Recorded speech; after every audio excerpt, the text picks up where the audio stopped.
എല്ലാവർക്കും അൽദാർ ഇൻറ്റീരിയേഴ്സിൻ്റെ പുതിയൊരു വീഡിയോയിലോട്ട് സ്വാഗതം. ഇന്ന് ഞാൻ നിങ്ങൾക്ക് പരിചയപ്പെടുത്തുന്നത് വളരെ സുന്ദരമായി ലളിതമായി ചെയ്ത ഒരു വീടിൻ്റെ ഇൻറ്റീരിയർ കാഴ്ചകളാണ്. ഇൻറ്റീരിയറിൻ്റെ ഡീറ്റെയിൽ ആയിട്ടുള്ള കാഴ്ചയിലേക്ക് ഞാൻ നിങ്ങളെ ക്ഷണിക്കുകയാണ്. മെയിൻ എൻട്രി കയറി വന്നു കഴിഞ്ഞാൽ നമുക്കൊരു 9-10 സൈസ് വരുന്ന ഒരു ലിവിങ് സ്പേസാണ് നമുക്ക് ആദ്യം കിട്ടുന്നത്. അവിടെ നമ്മളൊരു ചെറിയ രീതിയിലൊരു എൽ ഷേപ്പിലുള്ളൊരു സോഫയും ഒരു ടീപ്പോയും അതിനോടനുബന്ധിച്ച് ചെറിയ രീതിയിൽ അങ്ങേ ഭാഗത്തൊരു സ്റ്റഡി ഏരിയ ഉണ്ട്. അതിനെ പാർട്ടാക്കിക്കൊണ്ട് ചെറിയൊരു പാർട്ടീഷൻ ഡിസൈനൊക്കെ നമ്മൾ ഈ ലിവിങ്ങിൽ ചെയ്തിട്ടുണ്ട്. മുകളിൽ സീലിങ്ങും തന്നെ ഒരു സ്റ്റാൻഡേർഡായിട്ട് ഒതുക്കിയ രീതിയിൽ സിമ്പിളായിട്ട് ചെയ്തൊരു സീലിംഗ് ഡിസൈനുമാണ്. ജിപ്സം സീലിങ്ങിൻ്റെ ഒരു ഡിസൈനുമാണ് നിങ്ങൾ ഈ കാണുന്നത്. ലിവിങ്ങിൽ നിന്നും ഹാളിലോട്ട് പോകുന്ന എൻട്രൻസ് വളരെ ഭംഗിയായിക്കൊണ്ടാണ് നമ്മളിവിടെ സെറ്റ് ചെയ്തിട്ടുള്ളത്. 2 പില്ലറുകളും അതിനിടയിലുള്ള ഏരിയകളിൽ ഒരു മെറ്റൽ CNC ഒക്കെ കട്ട് ചെയ്തുകൊണ്ട് വളരെ സിമ്പിളായിക്കൊണ്ട് എന്നാൽ അത്യാവശ്യം നല്ലൊരു സ്റ്റാൻഡേർഡ് ഫീൽ ചെയ്യുന്ന രീതിയിലുള്ളൊരു വർക്ക് ചെയ്തിട്ടാണ് നമ്മൾ ഈ ഒരു ഭാഗം സെറ്റ് ചെയ്തിട്ടുള്ളത്. അതിൻ്റെ ഒരു കണ്ടിന്യൂസ് ആയിട്ട് ആ ബോർഡറിനെ നമ്മൾ ഈ ഒരു കോർട്ട്യാർഡിൻ്റെ സ്പേസിലോട്ടും കൊണ്ടുപോയിട്ടുണ്ട്. ഈ ഭാഗത്തായിട്ട് ചെറിയ രീതിയിലൊരു കോർട്ട്യാർഡ് നമ്മൾ സെറ്റ് ചെയ്തിട്ടുണ്ട്. കോർട്ട്യാർഡിൻ്റെ വർക്ക് പൂർത്തിയായിട്ടില്ല. ടൈൽ വർക്കും കാര്യങ്ങളൊക്കെ റൂഫ് വർക്കൊക്കെ കംപ്ലീറ്റ് ആക്കാനുണ്ട്. അപ്പോൾ താൽക്കാലികം ഈ ഒരു സെറ്റപ്പിലാണ് ഇപ്പോൾ നിലവിൽ ഉള്ളത്. പിന്നെ നമുക്ക് ഇവിടെ നല്ലൊരു വാള് മൊത്തം കവർ ചെയ്യുന്ന രീതിയിലൊരു TV സ്റ്റാൻഡ് നമ്മൾ സെറ്റ് ചെയ്തിട്ടുണ്ട്. TV സെറ്റ് ചെയ്തിട്ടില്ല, വരുന്നുള്ളൂ.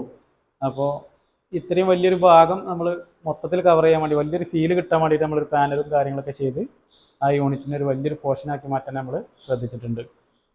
അതുപോലെ ഈ ഹാളിൻ്റെ മറ്റൊരു ഹൈലൈറ്റാണ് ഈ ജിപ്സം കൊണ്ടുള്ള ഈ സീലിങ്. നമ്മളൊരു പ്രൊഫൈൽ യൂണിറ്റൊക്കെ നൽകി പ്രൊഫൈൽ ലൈറ്റിൻ്റെ ഒരു യൂണിറ്റും ഫോഗ് ലൈറ്റിൻ്റെ ഒരു യൂണിറ്റ്, അതേപോലെ സിലിണ്ടറിക്കൽ ലൈറ്റുകൾ, പാനൽ ലൈറ്റുകൾ, എല്ലാ ലൈറ്റുകളും ഉൾപ്പെടുത്തിക്കൊണ്ട് വളരെ ലളിതമായ രീതിയിൽ എന്നാൽ അത്യാവശ്യം നല്ലൊരു സ്റ്റാൻഡേർഡ് ഫീൽ ചെയ്യുന്ന രീതിയിലുള്ളൊരു മോഡലാണ് നമ്മളിവിടെ ചെയ്തിട്ടുള്ളത്. അതിൽ നമ്മൾ താഴെ ഉപയോഗിച്ച മൈക്കയുടെ അതേ പാറ്റേൺ മുകളിൽ ആ പ്രൊഫൈൽ യൂണിറ്റിന് നൽകിയിട്ടുണ്ട്. അത് അതിൻ്റെ ഒരു ഹൈലൈറ്റിനെ എടുത്ത് കാണിക്കാൻ നമുക്ക് ഉപകാരപ്പെടുന്നുണ്ട്. മറുവശത്തേക്ക് വരുമ്പോൾ ഇവിടെയാണ് നമ്മൾ ഡൈനിങ് സെക്ഷന് ഉദ്ദേശിച്ചിട്ടുള്ളത്. അത് ഈ വീട്ടിലെ കുറച്ച് മുന്നേ ഉപയോഗിച്ചിരുന്ന അതേ ടേബിൾ തന്നെ അവർ റീയൂസ് ചെയ്തതാണ്. അത് ഏകദേശം 13 വർഷത്തോളം പഴക്കമുണ്ടെന്നാണ് അവർ പാർട്ടി പറഞ്ഞത്. പ്രത്യേകിച്ച് കേടുപാടൊന്നും ഇല്ലാത്തതിനാൽ തന്നെ അതിവിടെ തന്നെ അങ്ങോട്ട് റീസെറ്റ് ചെയ്തിട്ടാണ്. ഇവിടെ ആണ് നമുക്ക് വാഷ് യൂണിറ്റ് വരുന്നത്. ജസ്റ്റ് ഒരു ക്യാബിൻ ചെയ്തിട്ട് ഒരു ഓപ്പൺ ബേസിനാണ് നമ്മളിവിടെ ചെയ്തിട്ടുള്ളത്. മിറർ യൂണിറ്റും നൽകിയിട്ടുണ്ട്. മറ്റൊരു പ്രധാന ഹൈലൈറ്റ് ഈ വീടിൻ്റെ ഇവിടെ ഒരു ബേ വിൻഡോ സിസ്റ്റം നമ്മൾ ചെയ്തിട്ടുണ്ട്. അത് ഈ വീടിനെ വളരെ മനോഹരമാക്കാൻ വളരെയധികം സഹായിച്ചിട്ടുണ്ട്. അതിൻ്റെ ഡീറ്റെയിലേക്കൊന്ന് വരാം. ബേ വിൻഡോയിൽ നമുക്ക് 2 പേർക്ക് ഇരുന്ന് കുശലം പറയാനോ ജസ്റ്റ് ഒന്ന് ചാരി കിടക്കാനൊക്കെ പറ്റുന്ന രീതിയിലുള്ളൊരു സിസ്റ്റമാണ് നമ്മളിവിടെ ചെയ്തിട്ടുള്ളത്. മൊബൈൽ ചാർജ് ചെയ്യാനും അതുപോലെ ചെറിയൊരു ആംബിയൻസിന് വേണ്ടിയിട്ടുള്ള 2 ലൈറ്റുകളൊക്കെ നമ്മളിവിടെ സെറ്റ് ചെയ്തിട്ടുണ്ട്. ഒരു കോർണറിലായിട്ടാണ് ഈ വിൻഡോ വന്നിട്ടുള്ളത്. അതിനെ നമ്മൾ ബേ വിൻഡോ ഒക്കെ സെറ്റ് ചെയ്തുകൊണ്ട് തന്നെ വളരെ നല്ലൊരു ആംബിയൻസ് ഉള്ളൊരു സാധനമാക്കി മാറ്റാൻ നമുക്കിതിന് സഹായകമായിട്ടുണ്ട്. പിന്നെ അതിന് നമ്മൾ നേരത്തെ പറഞ്ഞ ലിവിങ്ങിലുള്ള പാർട്ടീഷൻ്റെ ബാക്കി ഭാഗം വരുന്നത് ഈ ബേ വിൻഡോ ഏരിയയിലോട്ടാണ്. ബുക്സും കാര്യങ്ങളൊക്കെ വെക്കാനും ഇവിടുത്തെ ഓണർ ടീച്ചറാണ്. അവർക്ക് ഇഷ്ടംപോലെ ബുക്സും കാര്യങ്ങളൊക്കെ ഉണ്ട്. വായിക്കാനും പഠിക്കാനും ഒക്കെ പറ്റുന്ന രീതിയിലും കുട്ടികൾക്കൊക്കെ വളരെ നല്ല രീതിയിൽ ഉപയോഗിക്കാൻ പറ്റുന്ന ഒരു ഏരിയ ആക്കി മാറ്റാൻ നമുക്കിതിനെ കഴിഞ്ഞിട്ടുണ്ട്. ഈ വീട്ടിലെ സ്റ്റെയർ കേസ് നമ്മൾ ചെയ്തിട്ടുള്ളത് മെറ്റലിലാണ്. മെറ്റലിൽ മഹാഗണിയുടെ തടി വെച്ചിട്ടാണ് നമ്മൾ സ്റ്റെപ്പുകളൊക്കെ അറേഞ്ച് ചെയ്തിട്ടുള്ളത്.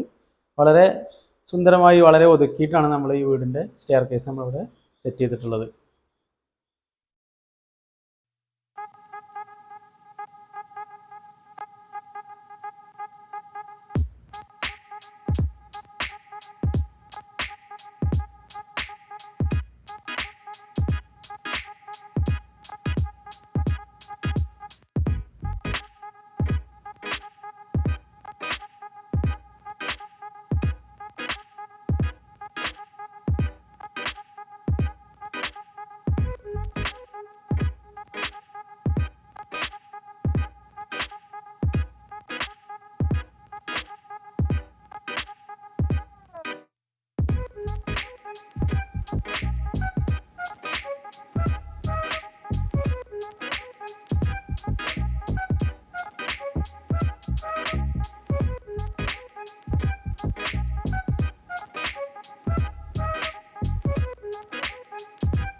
ഇനി നമുക്ക് ഈ വീടിൻ്റെ ബെഡ്റൂമുകളുടെ കാഴ്ചയിലോട്ടൊന്ന് പോയി നോക്കാം.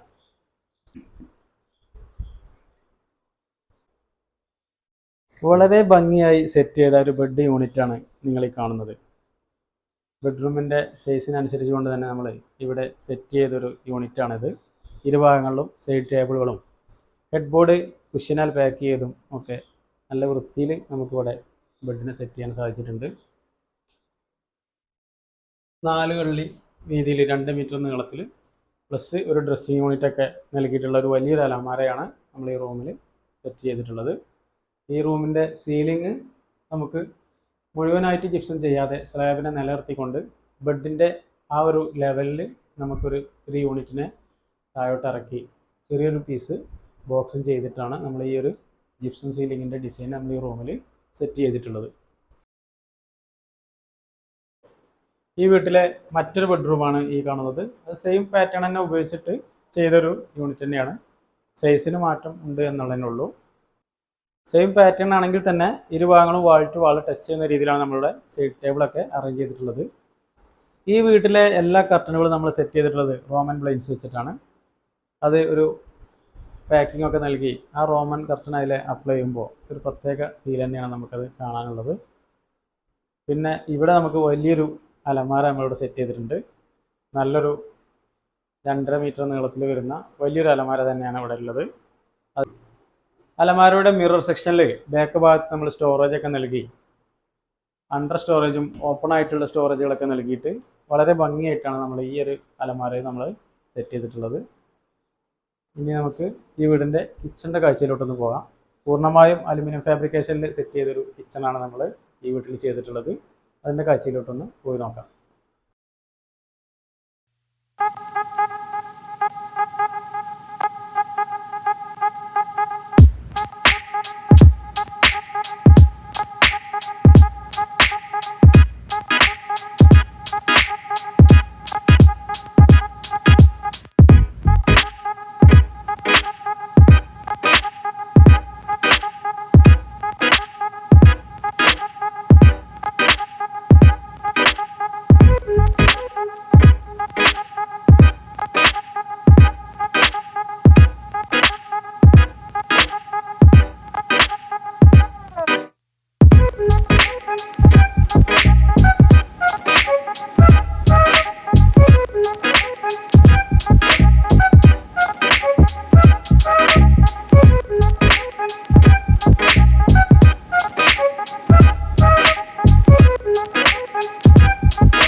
വളരെ സുന്ദരമായി കൊണ്ട് ചെയ്ത ഈ വീടിൻ്റെ ഇൻറ്റീരിയർ നിങ്ങൾക്ക് ഇഷ്ടപ്പെട്ടു എന്ന് കരുതട്ടെ.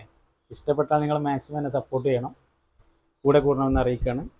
വളരെ നല്ല വീഡിയോസുമായി വീണ്ടും കാണും വരെ എല്ലാവർക്കും നല്ലൊരു ദിവസം ആശംസിച്ചുകൊണ്ട് ഇന്നത്തേക്ക് നിർത്തട്ടെ. Good bye. Thank you.